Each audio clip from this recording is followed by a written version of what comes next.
Malamgi honglakliba aying asa siga mari lainaba point ani yauba memorandum ama tampaki MLA nifuda pishinaba tha asige tara mari dege naitom kongchet ama chatpa horagani haina environmental activist Manikanta Mutumna phongdorakle Manipur Press Club tangasi pangthokiba paugi mifam amata wapamase phongdokladuna ma namakatan hai MLA nifuda pishangadawriba memorandum asida environment kanbaga mari lainaba point ani yauri अहनब point लेंगा के थबक चंगबदा थबक चंगलिबा मी अदुना उचारा अमा थादुना हिंगहले हाइबगे forest department ना पीबा certificate अमा यावनबा अमते अनि सुबा point ना लेंगा अमसुंग लनागी माहिलोइसंग सिंगना माहिलोइ सिंगदा उचारा थाबगे हैनबे लेहनबा अमते उचारा अदु हिंगहनबदा ग्रेस मार्क पीबा हाइबे यावरे मेमोरेंडम पिसिन बगे नाइटोम खोंचेट असे अवांग सेकमाई तुला Singh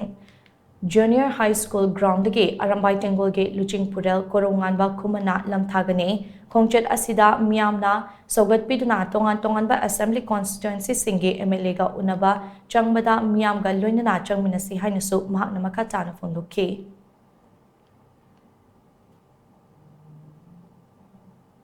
ngarang na hantangai di ising isau gi kana thoki ba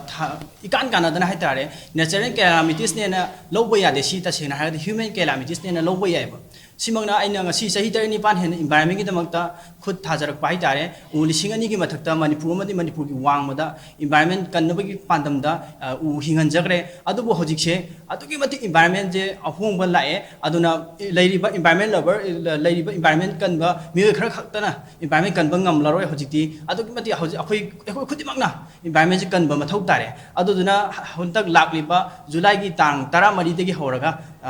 akhoi sengmai gi Tula Singh Junior High School ground dagi horaga Manipur gi kendra khudimak dai tare Manipur gi CM MLA minister yauna MLA nifu sida memorandum am khak pisan gi dori karamba makhan gi memorandum no hai ta gadi agenda ani yawba memorandum ni